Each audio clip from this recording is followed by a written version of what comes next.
Welcome to Daggers and Shadow Daddies. We're your hosts, Ryan and Adriana. Close your legs and open your book. Let's get to reading.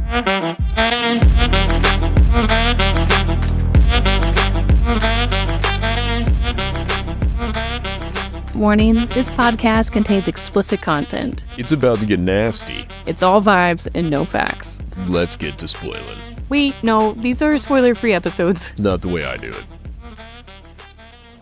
Chapters 40 through 43. We've talked about this section several times. Dianna's POV, her and Logan are discussing their relationships. They make it into a castle and they see the weapons. Castle Grayskull. Castle what? Castle Grayskull. What does this mean? He-Man.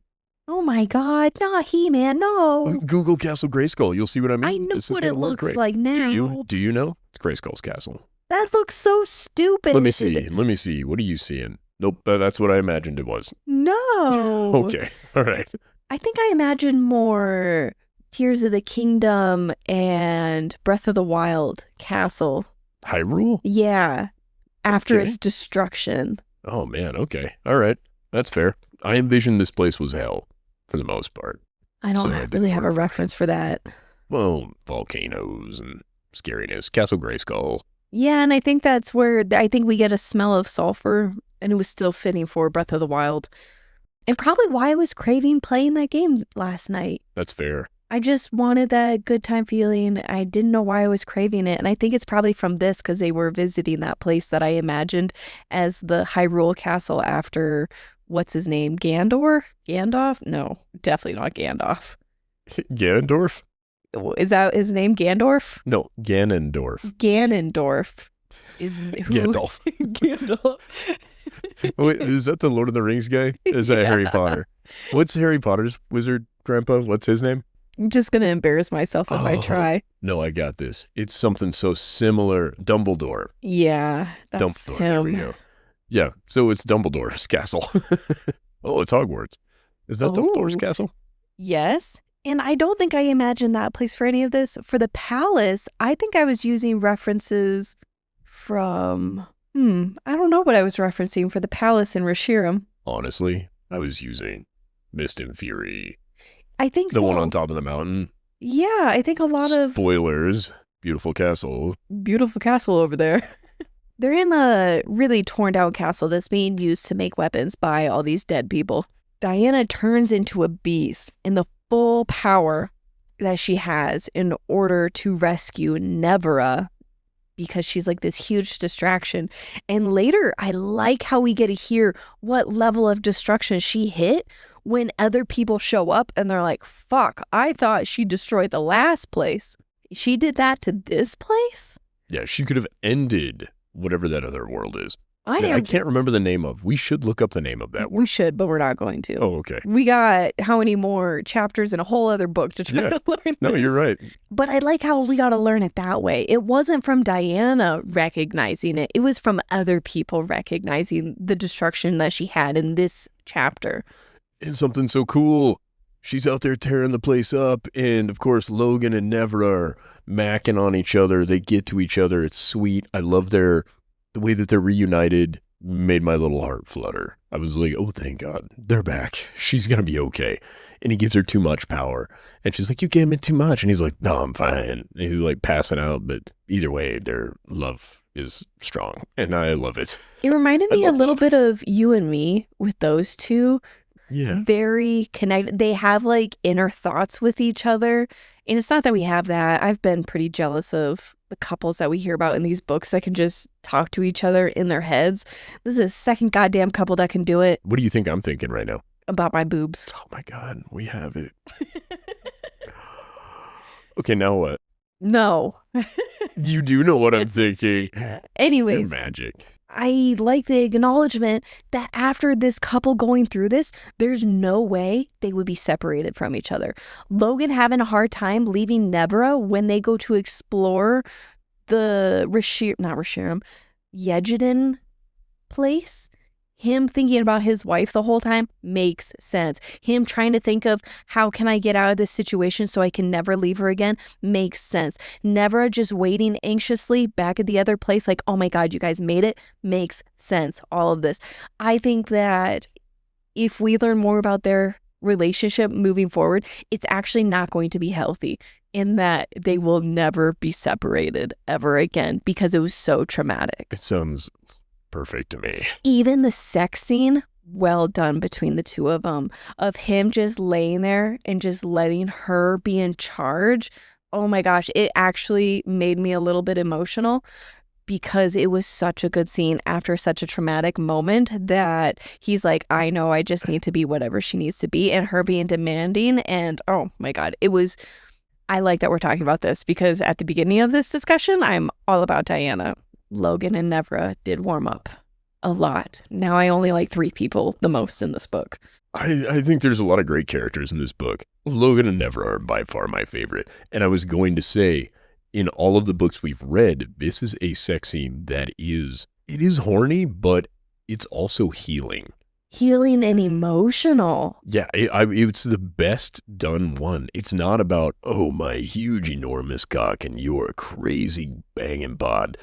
It is an emotional exchange that is so well done. It's not lust. It's love. Yeah. They made love. They didn't that is make such sex. A great point. And it was like healing for him to be with his wife again or his partner. It wasn't about having sex with her. It was about feeling connected to her again. Yes. Oh my God. It was amazing. a great I would agree. moment. It was my favorite sex scene of any book we've ever read. Well, and then we get Cameron's later, I think, and I didn't like that one. I'm like, who the hell are these people? It's appealing to the other half, though. It's hate sex, and they do kind of describe it. It's dirty, and it's purely instinctual sex. It's the opposite fair. of what Logan and Nevera have. All right, there I can see that it's purposeful that we get a variety, not necessarily for us, but more to see what the characters are going through. Yeah, and I think it's pointing out that there's a utility in any of it. And if you had all of these different types of scenes among the just main characters, it would have to take place over such a course of time that it would cease to be interesting. Fair. I really like that we're examining these things from other perspectives. And even just for me realizing I like Nevera and Logan's relationship so far the most, whether or not it's a healthy bond, it might be a little too much. Healthy enough for them. Yeah, but to see that Samkiel does see them as a relationship goal, Logan kind of keeps him in check and optimistic. Diana's just doing her own thing, I hope. Okay, but in this scene, I'm going to peel you away from this for just a second because that is a great part of these chapters. However, Diana's a big bad beast form. She is tearing that place up.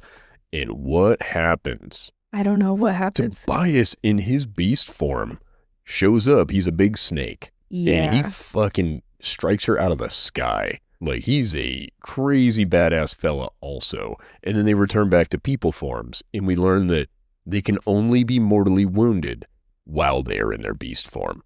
Samkiel did not have to replace her heart when it was ripped out before. She couldn't have been killed that way anyway. She could have only been killed while in her true form. That's what that means. I thought it was talking about her being in this land also. I don't think so. I think it's only in their true form can they be killed. Oh, fascinating. Because, I have the note, Samkiel did not resurrect Dianna. In this realm, she can actually be hurt. And that's wrong. It's not in the realm that she's in. It's in the form that she's in. Is she also stronger there? In that form. So he brings up, we're only able to be killed, and we're only really vulnerable when we're at our most powerful. Oh, so while Dianna and Tobias aren't in their beast form yet, this scene ends with her torching him to the point that his skin is falling off and you see his skull. This happens after they were in their beast form. They've now come back to basically a nothing burger. They went back to a regular people form. And then when she torches him, he's like, you dumb bitch. I injured you while you were in your beast form, and that's why she's all tore up and eviscerated right now. Right. She can't heal as quickly, right? Like she's, I guess, so healing, she's never been hurt in her beast form until now? Who the fuck would have attacked her when she was in her beast form? Fair. She's one of the crazy Igmorathan creatures. And this part, you were right. This was not due to you reading ahead on your chapters, because we're in the chapter 43, I think. We learn from Tobias that they aren't sisters. Boom. Goosebumps again right now. I was so proud of this moment where I'm like, I fucking knew it. He's like, she wasn't even your blood relative, you dumb bitch. Like, you're doing all this for someone that's not even your fucking sister? But Dianna didn't seem shocked by that. So I think Dianna also had some awareness of that, as in she was old enough when she was taken in by these people. I thought she just pocketed away the information because she had other things to worry about. Like, she had it. She's like, I'm going to think about this later. And in other series, we've seen where characters will do this. They grab the information and they just tuck it away to think about later. She seems to be actively avoiding hearing any pertinent details about her family. Every time somebody brings something up, she's like, moving on. And you're like, okay, well, clearly she's blocked this out for some reason and she is actively avoiding the knowledge. But she does eventually goat Tobias into being back in his beast form. Yes, because Nevera and Logan now join the fight. And she's like, what are you doing here? In chapters 44 through 46. And they have the long fight and they're losing with him in his worm, snaky form. Yeah, I took him as he was a big snake. Yeah, something creepy. I didn't go with worm, but no, it could be. Maybe he's a Midgard worm. Maybe. Maybe he's the Dune worm. Maybe he's the worm from Star Wars. He was something creepy, reptile-y thing. Yeah, see, and that's why I went with snake. Big reptile. I don't think worms are reptiles. Doesn't matter. Any Hoosier. What did you think of how Dianna defeated him? Predictable, but it's fine. I liked it. What I liked more about this is where Nevera and Logan call her their queen. Yeah. Well done scene. Dude, perfect. I was so happy getting to hear his perspective of she's a queen. She is worthy of Samkiel. And I think moving forward, he kind of talks about her that way. The rest of this book. He basically says, well, and I think Nevera's actually the one who says this too. She's like, I will follow you. It's regardless of what the fuck's going on with you and Samkiel. You are my queen. And Logan's like, yep, we're in this together. You're our lady. He's our king. You're our queen. If you guys decide not to mesh, we just have dueling loyalties. And that's where some of my thoughts were, I don't know, I'm constantly changing my thoughts even as we're talking. Hey, that's gross. When listening, I found it kind of shocking that Nevera was so Team Dianna, but it made sense in this moment. You don't know everything that she did. You're loyal to Gabby. You see Logan also having these feelings. You guys share these thoughts and feelings, and Nevera just doesn't know how destructive Dianna really has been the whole time that Nevera's been gone. I don't think it matters. I don't think it actually does either.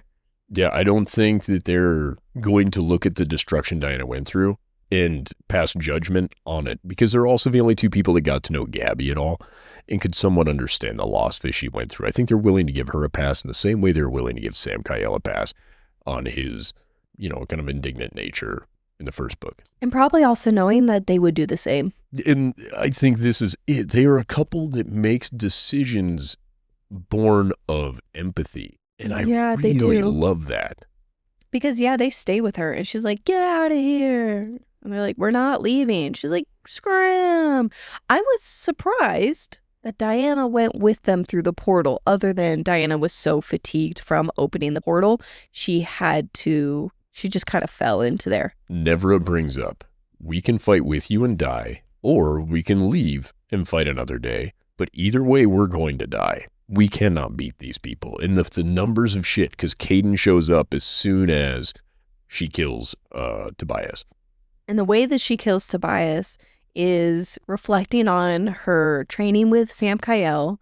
Every beast has a weak spot. It's just a matter of where. She sees a soft belly spot. I thought she was going to go to that soft spot and stab him. Instead, she allows him to swallow him, and she torches him. Allows him to swallow her. Yep, and torches him from the inside out and stabs him with her sword and splits him open.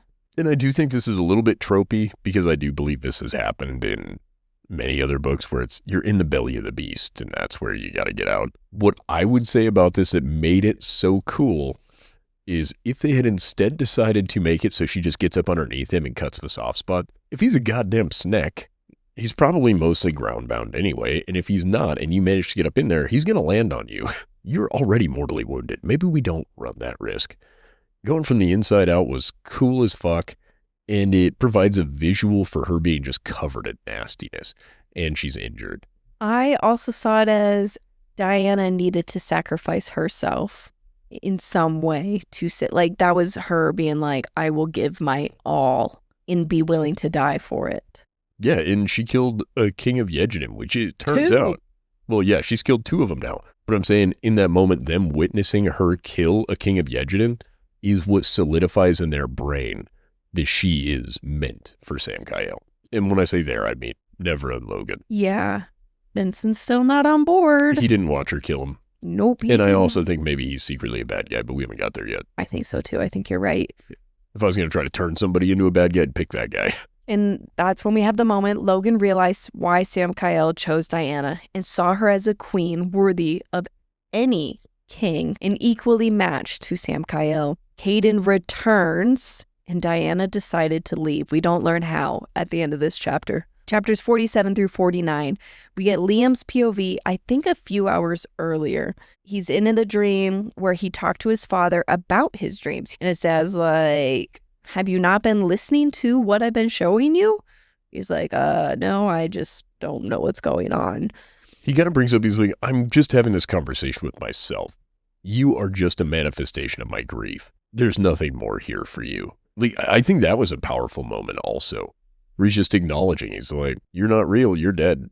You're gone, and I just haven't accepted it yet. And I'm still looking to you for guidance. And his dad's like, oh, but you've gotten so wise. And he's like, I'm telling myself that I've gotten wise. What the fuck does that mean even? Well, he has this moment of learning Dianna is too powerful. And his father stabs him in the dream. Yeah. I don't know what that's all about, other than it's a lot of symbolism. Yep. And I'm too slow. That's okay. There was a lot going on in this.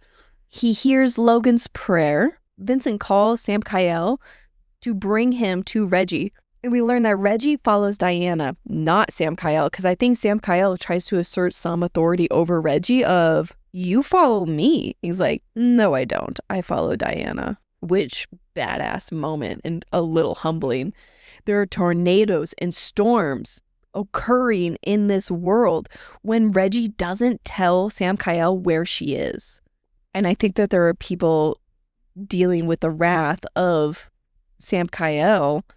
Can you imagine all the fucking trailer parks? Yeah. That just wish Reggie would divulge a little information. Like us as humans, all of a sudden it's a beautiful, clear day. And a storm comes over, there's lightning, there's tornadoes, and after Samkiel has this moment, he like pulls it all back together. You're just like, the fuck? I thought you guys told me that this God had it under control and he's looking out for us. Who did this? Who caused all these storms? And if I'm the Celestials in this moment, I'm like, listen, those storms were occurring naturally. He had to get rid of them real quick. He did it as fast as he could. You're welcome. Yeah. Meanwhile, there's just single wide spread throughout middle America, and I don't know where tornadoes hit in other parts. Well, they have, in Oklahoma. But it kind of plays into why Samkiel needs a publicist, because now I'm assuming Samkiel should go and speak to them and like, hey, it's all fine. What Samkiel needs is a goddamn therapist. That's what he really needs. A little emotional. Oh, a little bit. He almost kills Reggie, or he tries to. Yeah, he couldn't even if he wanted to. Yeah, I kind of forget that no God has been able to, and if there's a God who could do it, it's not going to be Samkiel. Sorry. It's probably going to be Dianna who's capable. But Reggie apologizes for what else he will lose. What is that about? Oh, I thought you were excited about this. No, what else is he going to lose, and why is Reggie apologizing for what else? Oh, I saw this as foreshadowing. Yeah, but are we going to lose Logan? No, we're going to lose Vincent, who he sees as a trusted friend of his. He's going to lose a kingdom. He's going to lose fond memories. Maybe he's going to lose respect for his dad. Oh, yeah, because he's going to learn. Yeah, I think there's so many things where you could lose things that aren't Dianna. And it better fucking not be Logan and Nevera. If they kill off Logan and Nevera separately, I will DNF this. I think if one dies, the other will die. No. I mean, if they're not together when they die. Oh, no. Yeah, if they're not together when they die, it's just like you and me. When we I go go out together. Well, no, you live on past me is fine, but when I die, you need to be there, smothering me. Dealer's choice with what? Don't care. But you take me out and hold me, and then I'll die. And that's how Logan's going to go. If he goes, it's Nevera smothering him with Yeah, that's not how it's going to happen. If he dies, that's how it must happen. Otherwise, it's DNF. I don't care if it's 3/4 of the way through the 4th book. Boom, I'll never know what happened. You're on notice, Amber v. Nicole. So Logan and Nevera relationship, if one of them dies, is your boundary for DNFing? No. If they die but they're together, it's fine. If they die but they are separated, then it's the end. I think that's a fair boundary. They portal back in. They do. A portal opens, and that's when everybody falls through. He catches Dianna. There are beasts coming through at the same time. They are having to cut those people down, and we do get how badass the Hand is in this. Because they are eliminating those beasts coming through like it's nothing for them also, which is super rad. We get to learn what type of weapons they have. I think Cameron has circular blades that he throws and come back like a boomerang. I don't remember what those are called. Those are a real thing. I'm not sure. But that's super cool. And then it switches to Logan's POV. Him and Nevera are banging. We've talked about that one. It's beautiful. It's a lovely scene. It is. And afterwards, Cameron can smell Logan on Nevera. Yeah. She didn't shower afterward. Yeah. And he's just like, oh, I can smell him on you. As they're having their warm hug, he's so glad that she's back, and he can smell his buddy on her. I'm like, oh, that's odd. But they're all friends, and it's amazing that they have this moment where everybody is so glad to see her. I like that it shows that they value each other to that extent. And Logan's like, all right, that hug's gone on long enough. Don't be a fucking weirdo. Yeah. And he wants to peel him off, but he's like, at the same time. And then Samkiel shows that he's got a soft, gooey center that they've never seen before. There was that, but I don't remember exactly what. He breaks down. He missed Nevera. Oh, yeah. And it wasn't all about Dianna. It was also about this woman who's been his friend for centuries. The feelings that he didn't have in the last book after Zeke died. He's like, I don't feel anything. That's not good. Anyways, we're going to move on. And now he's feeling his feelings. And he's not just feeling feelings that he knows he should have. He's feeling them like he's never felt them before. Yeah. They bring up, they're like, we've never seen him this emotional. And he was just like, we love you. It's so great to have you back. I'm going to have to talk to you about this stuff. But you let me know if it's too much. He was being very sweet about this. And he was really respectful in the interview questions of... what are her boundaries? Yeah. It was take so your well time. done. Samkiel interviews her, and yup, Rick is dead. He ended up going to the cell with them, and he eventually just died. Yeah. It's kind of fucked up. That Well, I think... Gabby's dead, Rick's dead, whatever. But I think Rick died before Gabby was taken, so his body's just there in the cell, rotting away. You know what'll rot last on Rick? His massive hog. Oh my God. They probably, again, I assume they taxidermied it. They were like, this is human male penis. And they, it's like not a European mount. I think we've been over this. That doesn't count, but it's a nice bust of crotch area. No, I'm not going to let you continue. Get out of here. On a little pedestal, and they're little? like, here lies Rick. Well, the pedestal looks little compared to Rick's massive hog. They're like, well, that way when Samkiel shows up, he can see what a god's penis should look like. And then you have Nevera in this cell. She doesn't even know how long she was gone. Yeah, time's wimbly bimbly. And Dianna has been sleeping for a week, and nobody really understands why. Chapters 50 to 52, a lot happens in here. We have Diana's POV, and we learn that she opened up the portal by thinking of home. And then she's filled with guilt, feeling like she chose herself over Gabby by doing what she did. She woke up and she wanted to leave. Her and Samkiel are arguing, and at one point she goes to bite his throat, but she ends up sucking on his neck. But then she learned she may have lost her powers after burnout. She has an internal battle of wanting him and also getting away from him. He leans in and they challenge each other's horniness. They're just like, oh, I don't think any of those human men ever satisfied you. And she's like, it's none of your business. He's like, I'll show you what satisfaction is. This time I'll use my God-wielding penis. Exactly. That's kind of what he said. God-wielded penis, I suppose. And they don't give in. And she learns that. Good. Because every time something traumatic happens to her, he tries to sex her out of it. She was seducing him. He's like, I'm on board. I actually think this would do you some good. I mean, to be fair, I get it. It's like when somebody's sick. If they're a little bit sick or they're just like they have a headache, they're not feeling well, you can sex them out of that. Well, do you remember in the last book, he's fingering her or going down on her, and he says, I'm doing this because I want her to have some good feeling in this shitty world, the shitty life that she's been dealt. I'm going to bring her some good, good orgasm. And that's why we send lesbians and men that are really good with their mouths overseas. Oh my God, what? We just ship them out. No. This is what the military should be doing. You have this depressed population. You guys are fighting and arguing about things. You know what? Ship them over there. Get everybody off. Then, with some post-nut clarity and some good feelings in everybody's gents, come back to the table. Have a conversation. So you think just good sex is going to solve world problems? Honestly, I think it could help. I don't think it's going to hurt. I see where the world's gone now, and I don't think anybody's getting good sex that's making decisions. And it ends with her learning that he rebuilt this palace for her. Yes, which is super cute, although every time he gets frustrated, he breaks something, which annoys the fuck out of me.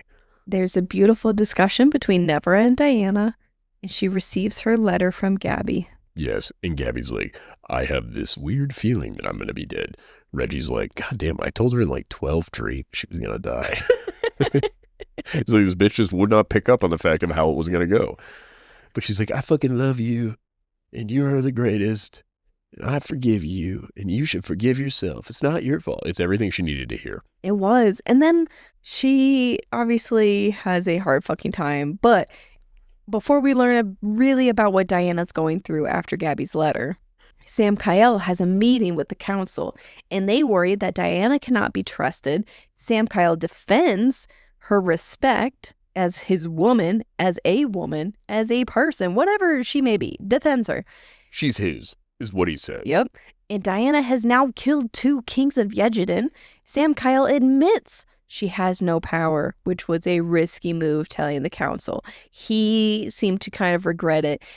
The other guys are just like, ooh, you told them that? He's like, yeah, but it's fine. The way he commands that room, though, fucking awesome. They're like, we're the council. We've been here long before you and your father will be here long after your rule. And he's like, oh, you seem to have forgotten how this works in my absence. He's like, I am the man. You're here to help. If you get in my fucking way, I will murder you and replace you. You are not that important to me. Like, it was awesome. One of the members of that council gets brought up again in a few chapters. I think she's the one that bangs Cameron. Hey, I think that's true too. But I don't know the significance. And this is the second time she's been brought up. When Cameron and, what's the other guy's name? Xavier were in the cage with Dianna where she was being kept before Reggie came and rescued her. Yep. They were like, oh yeah, well remember Samkiel has a meeting with that hot chick from the council, blah, blah, blah. It's the same person. Right. That was such a mean joke. They're like, it's like this, we're treating her like one of the boys type of moment. Mm-hmm. And it was kind of cruel. How do you feel about that moment of them sharing that with Dianna? And then they play it out like it's just a joke. It's like people are trying to make her jealous. Yeah, 100%. In order for her to recognize her feelings for Samkiel. Yeah, I think that was probably part of it. And also they were just like, it's going to be funny as shit. We're just going to get her all wound up. It's so mean. She did the same thing to them right afterward. Fair. She did. I do think that it's a whole group of celestial children fucking around.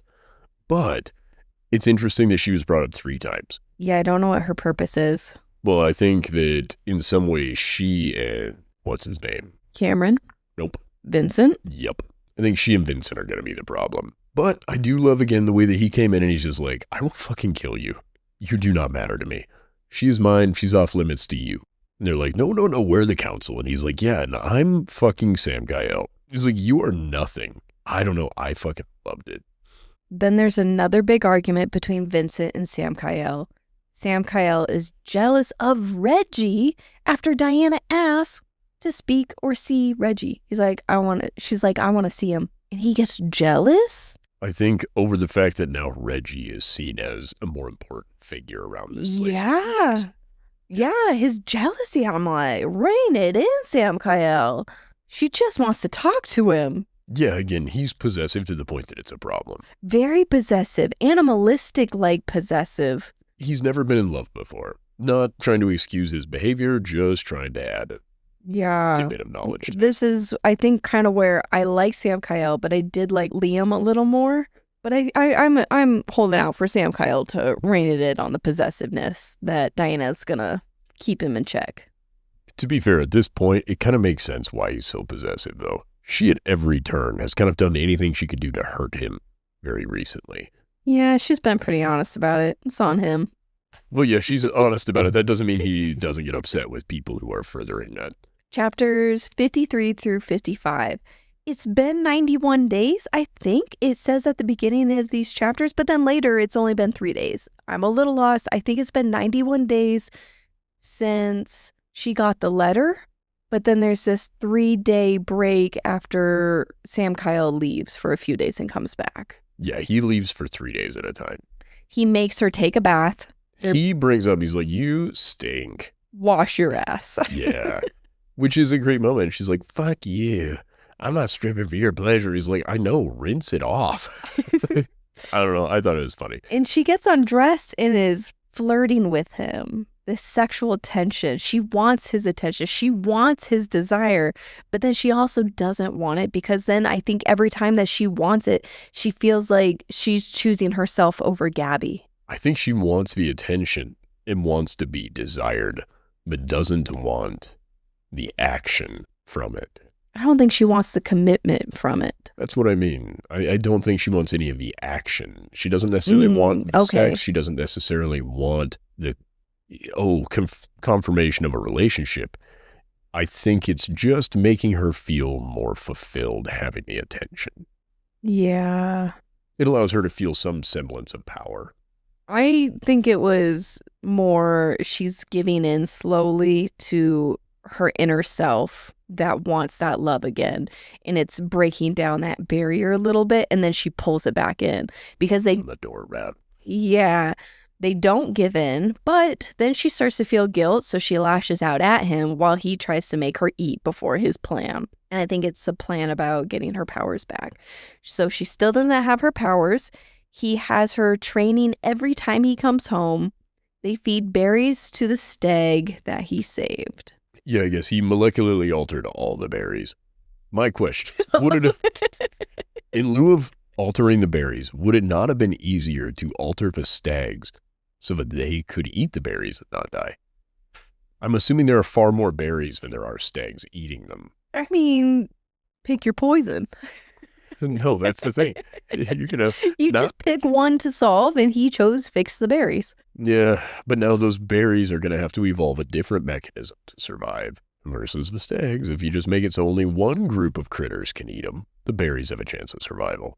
But they have this really sweet moment between him and her, and she's like, how are they here? And he's like, I saved them. And she's feeling her feelings again for him of he is incredible. They were symbolic of his mother also, which is really cool. They don't talk much about his mom yet, but they have that moment.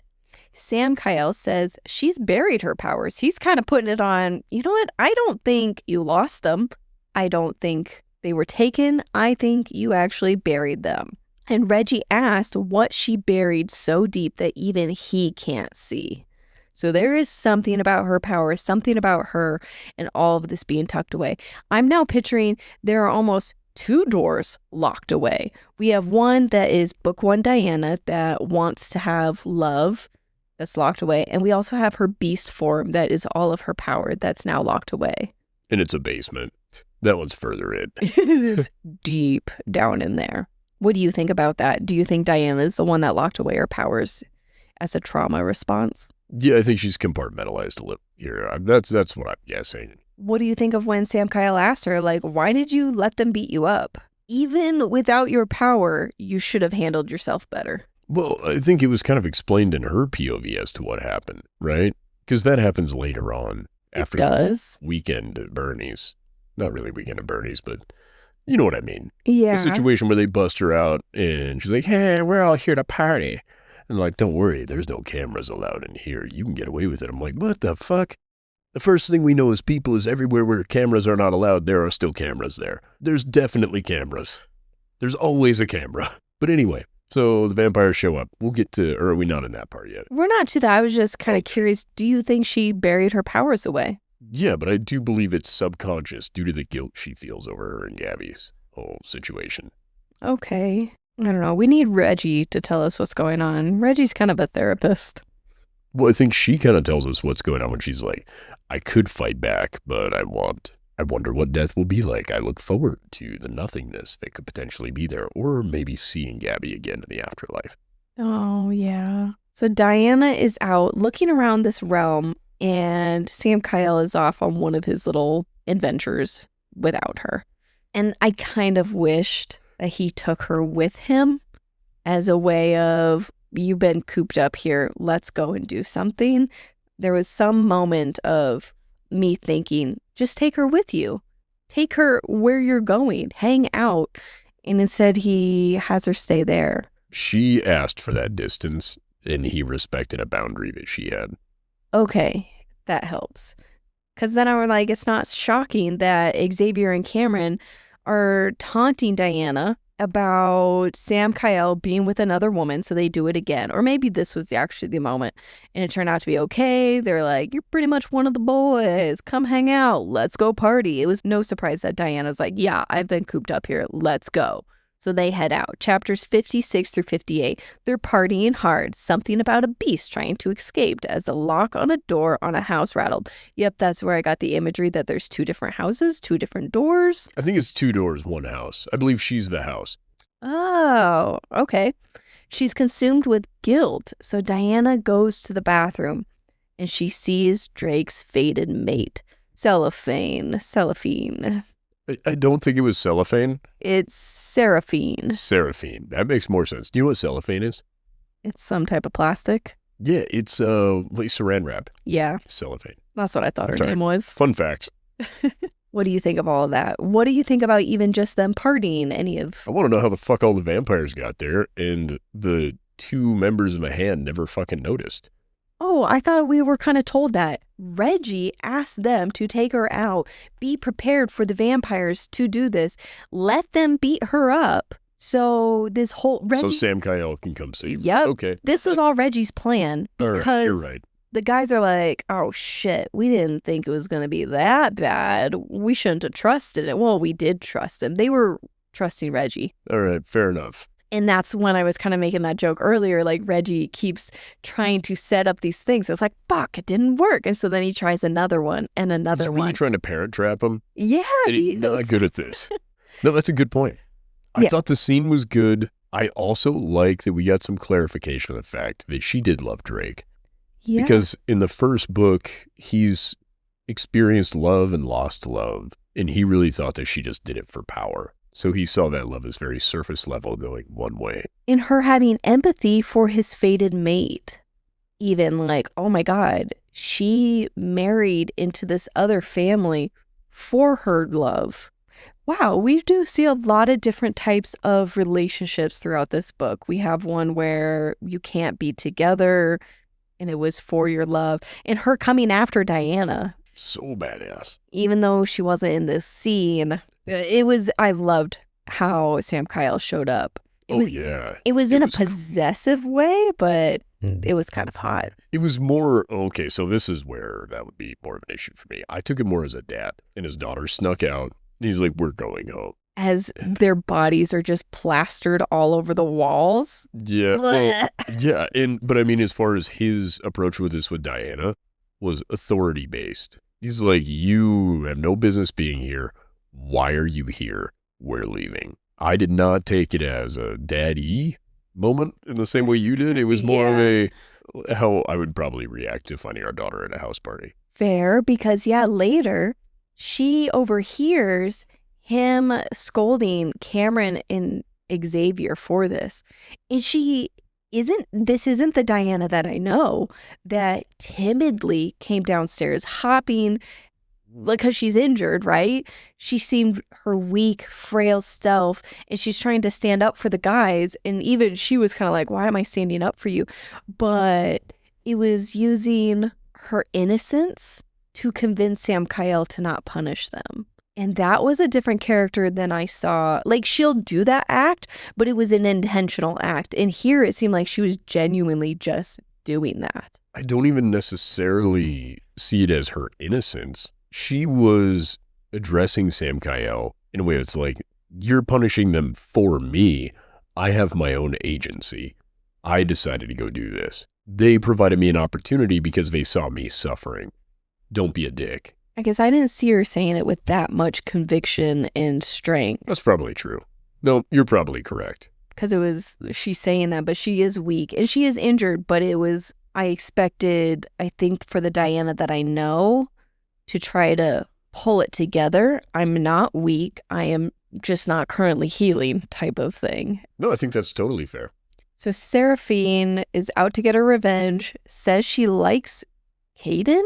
Says Dianna likes Xaden, maybe? Oh my gosh, terrible notes. Doesn't matter. Said she is like Xaden. Oh, she's like Xaden. Not says you're just like Xaden. That is what happened. Yep. Yeah. Samkiel turns Seraphine and every vampire into dust, and it coated the walls. Dianna reflects on how Drake thought the woman left him, and that's not really what happened, and just really absorbing in that moment and hoping that they are going to live their life together. Samkiel scolded his boys. It's also where we get to review what the Dream Eater did to Xavier.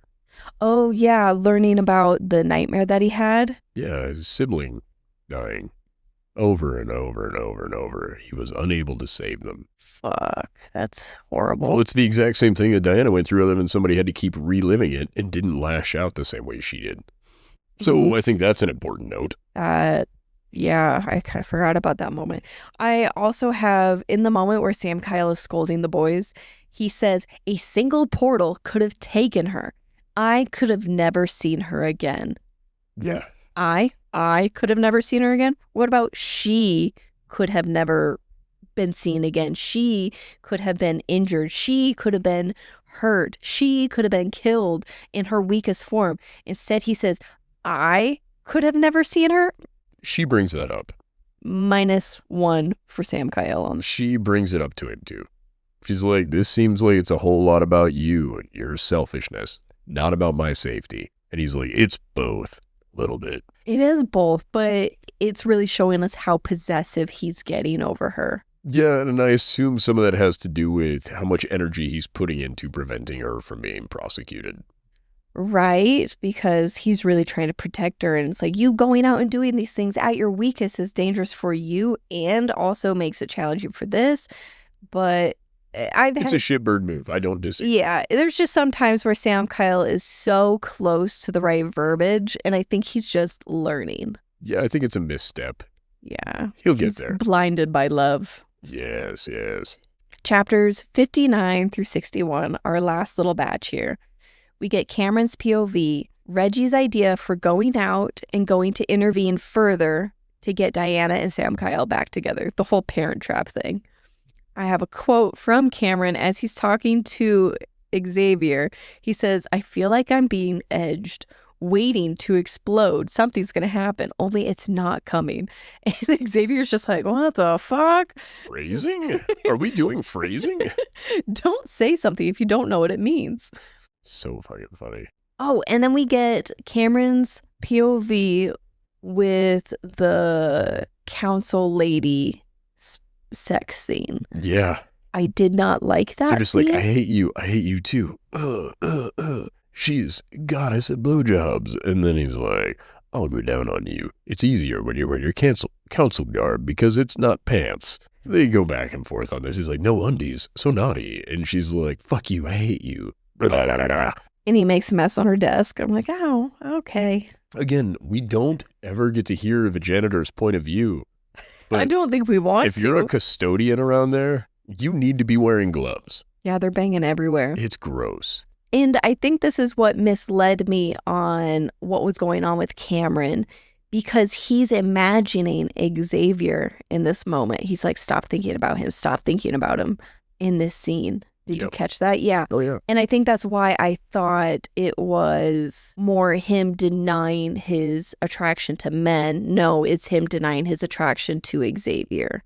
That's what's actually happening. And especially when that's your friend, you don't want to cross that boundary with your friend, and also him already being in a relationship with someone else. It's unrequited affection. And I think that it's great that we also get a perspective of that in this book. The other cool thing that happens during this scene is she's like, I've been so stressed, blah, blah, blah. He's like, interesting. What information does she have that I don't have? And we don't hear anything, though. No, but he debated on going up to her room just to kind of snoop around a little bit. But he's like, I can't be around this bitch anymore. And she's like, fine, fuck you. I hate you. And he's like, yep, you too. See you next time.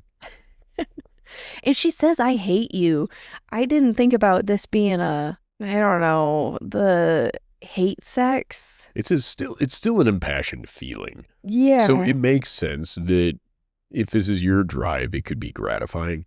I personally don't do it. No. I don't do hate sex. I don't even do frustrated sex. No, the whole post-argument sex stuff. I think I'd rather just sit and cuddle and watch TV. That's just a personal take. I need to be fully out of my feelings of anger.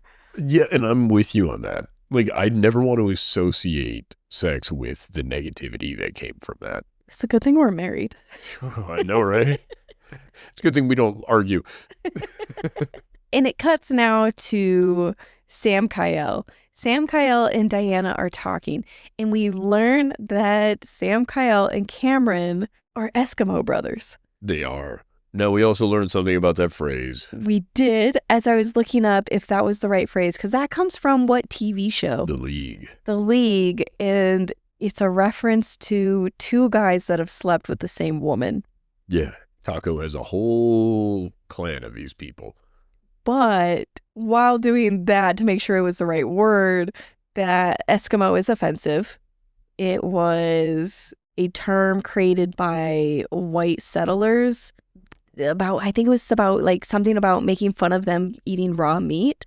But what was the whole point of Samkiel bringing this up other than just to talk about this woman and that he slept with her and to make Dianna jealous again? Nope, that's not at all what the point of this was, and I'm so glad I'm here for this because I feel like this mirrors a conversation you and I could have potentially had that would require further explanation. So this is a good moment. The reason this is brought up is to explain his defensiveness of not wanting Cameron to get too close to her, because the relationship that he and Cameron had had before was what's mine is yours, what's yours is mine. Free love. And at some point, he fucked somebody who was important to Cameron. Oh. Is my belief in this. And I may be fucking up who he's talking about. I believe it's Cameron. It could be Ezekiel, but I think it's Cameron. Anyway, not Ezekiel, Xavier. Yep. Anyway, he does not want the lines to get blurry for what is and is not acceptable within this relationship. Samkiel is like, I am not going to share you. He has had that before with other people because he didn't have this deep connection to him. It was just sex. And he's like, I don't want him thinking that, oh, we've shared lovers in the past. It's fine if, he pursues Dianna in that way. He's like, no. I'm trying to establish a boundary with this motherfucker. Like, not this one. We don't share this one. This one is mine. And we should give him more credit. Also, in bringing this up, we've harped on previous male characters not bringing up their past lovers. Their now current interest is hanging out with the girl that they've slept with and just being open about it. There were opportunities. Samkiel saw his opportunity. He took it and he brought it up. And I think it's a fair point for him to bring this up to her because she already hates him still.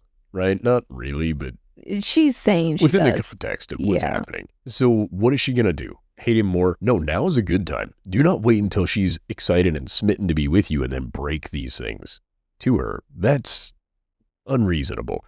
I do think that this is the right choice for him to say this, and it is explaining some of his possessiveness, specifically involving this other individual and Dianna.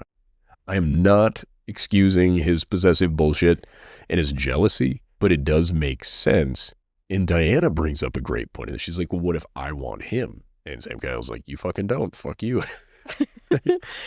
I see now, because she just went out with them.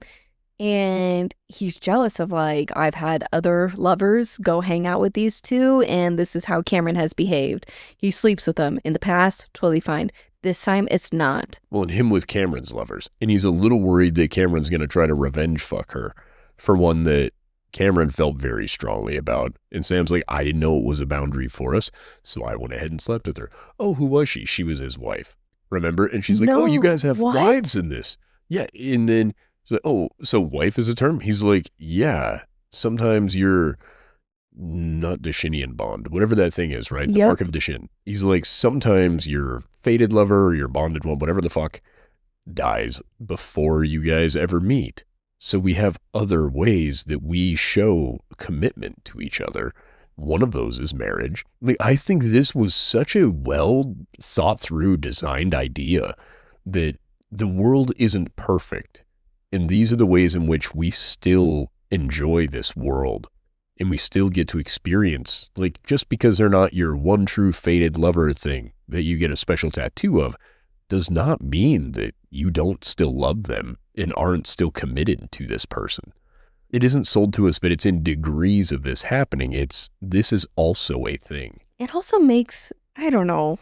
No, I think I'm being a little too hard on Samkiel. Just the power and balance that he has with Cameron to then sleep with the individual that is his wife.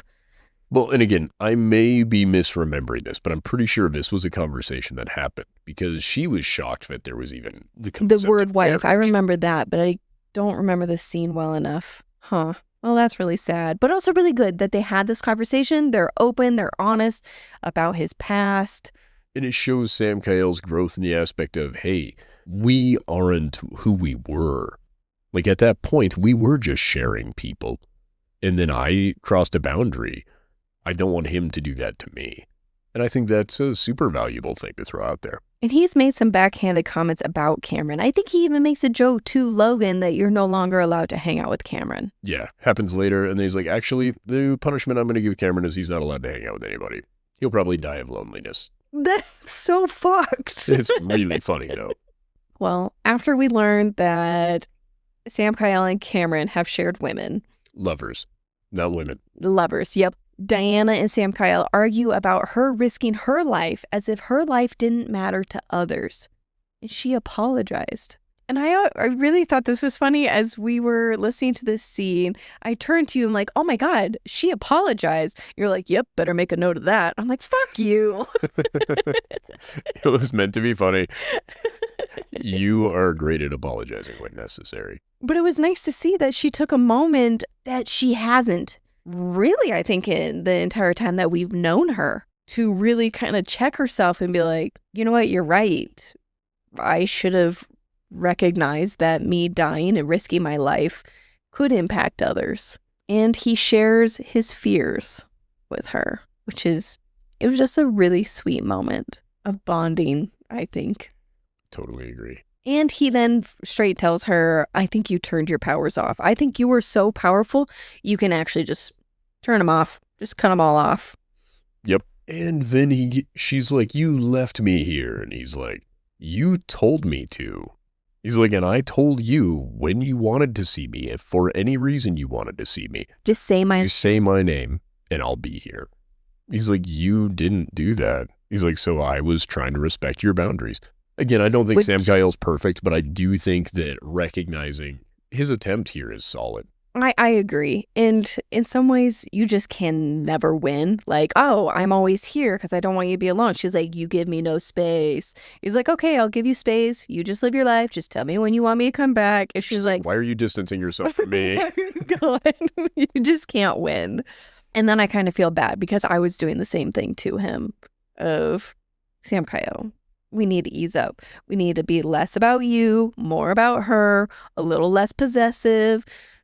He just wasn't going to win. I'm just going to be whiny. He's all overly it is. possessive, but I do think we get the pass on some stuff. So they have their nice little conversation, and we cut to Samkiel's view. And here we're ending in chapter 61.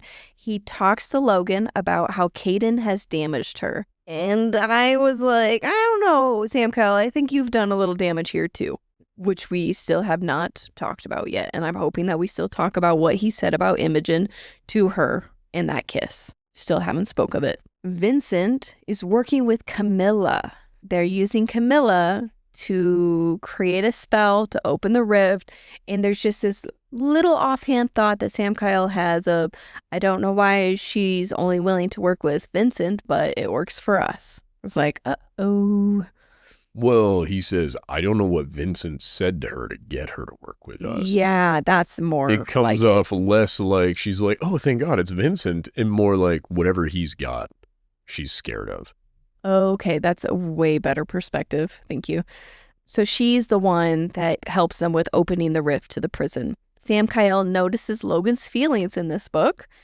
They're talking about love. Samkiel's confused. He's like, she wants this, but she's like this and this and this. And Logan's just like, yeah, that's how it goes. Yep. He's like, welcome to relationships, man. It's not black and white. And then he goes quiet. Samkiel notices, and he's just like, what's going on? He's like, oh, no, don't worry about it. And he's trying to hide it. And they have this moment of, you're my best friend, and I want to hear what's bothering you. And Logan asks to be free for him and his wife. And I never realized the power imbalance that they really have until that moment. Yeah, it's a big deal. And he was shocked that he was just like, yeah, you can do it. He's like, oh, really? Okay. You're the best ever. Yeah, and I think he says, you're better than the other gods. Yeah, he's like, they were jealous because of how awesome you are, which I think is great. I do. I think it's wonderful. But I would also like to add that one of the issues I'm going to take with this is it seems less genuine when it comes after you just got what you were asking for. Fair. I think it was no matter what time you said it was going to be ingenuine. If you say it before you do it, it's like you're buttering him up. Yep. So I don't think it mattered that he said it afterwards. I don't think it needed to be said. Oh. That's the thing. I think this is one of those oversharing moments. Like, yeah, you had a thought. You didn't have to make it words. Oh, no. I like that they were having this bro moment. It's not a bad thing, but you can find something else that doesn't come off like you're just kissing ass. Like. All right, fair. I feel like, again, it's nice to say things out loud, but some of them can be inside thoughts. And as they continue through, they find the prison. They all have these like rune spell looking things over top of them. All the cells are empty, and something broken, something large, something massive than anything that they've ever experienced. And that's kind of what it ends on. He goes something back. More powerful. Yeah, than a god. He brings it up. He's like, I don't know if it was a god or what it is, but whatever it is so powerful that it controls all of these things.